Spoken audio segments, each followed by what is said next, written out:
No Higher Honor by ProvisionalRebel.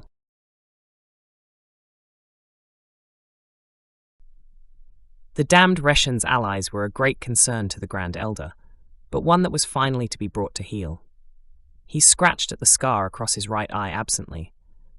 This was a strategic move, of course, but he would take a small joy in the retribution. The guilds had discovered a vital port they were seen returning to following battle, and it was time to strike them down. His ship's approach was unobstructed, and the space station seemed pitiful. Where were their defensive screens? Where was their patrol craft? He balked at such weakness and ordered his warriors to ready the boarding craft as he evaluated their target from the sensor imaging. There were several options, but one room held his interest. Its bulkheads along the exterior wall were viable for boarding, and it seemed like a massive area with many life forms. The battle would be joined in this chamber. He met his command squad in their craft after delivering the orders to his pilots. He would be the first into the battle, the first to draw blood. The doors closed, and he felt the lurch as they launched toward their seemingly unaware prey. A loud clang filled the air as the magnetic clamps made contact, and a metallic tingle touched his nostrils with the plasma cutters beginning their work. The screams seemed to begin before the torches had even melted through properly.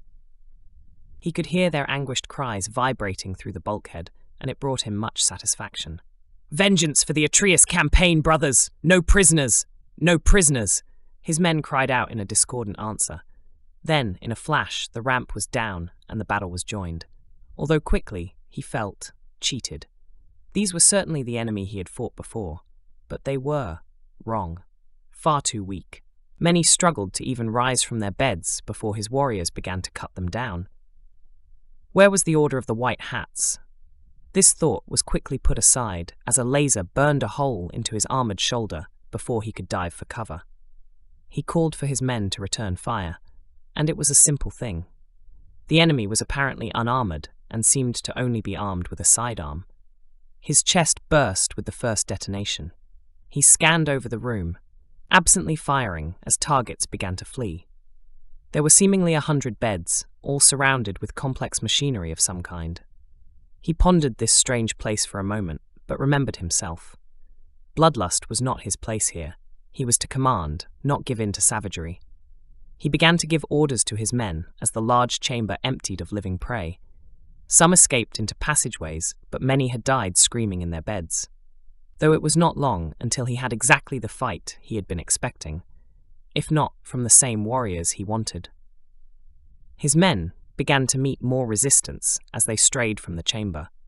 At first, it was merely more of the unarmored fodder with their sidearms, but soon they were joined by armored warriors wielding heavier armaments.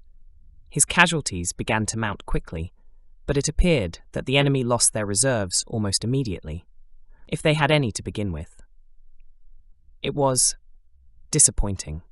This was a massacre more than a bold raid on an enemy stronghold, held by only a token force of true warriors as he had faced before. One by one, these warriors were felled.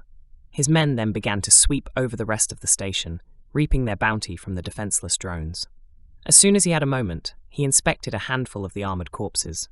They were splashed with viscera, where their powerful armor had finally collapsed under the weight of fire, obscuring the glaring red insignias they seemed to share among each other.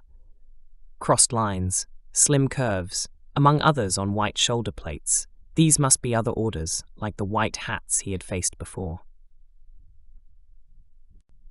Their warrior caste must truly be a rare breed for so few to be among so many, he mused. He allowed himself a moment to chuckle, more sure of even the losses he had suffered. After all, an enemy so dependent on those rare few strong enough to fight would suffer greatly for each loss. His eyes slowly travelled across the room. He would remember this place. Surely it was to be a great victory, if perhaps less than honourable. Still, there was no higher honour than victory. Perhaps it would even drive these French from the war. His eyes finally rested on a large insignia adorning the wall, inscribed with the aliens' runes, UNSC Mercy Station. The end.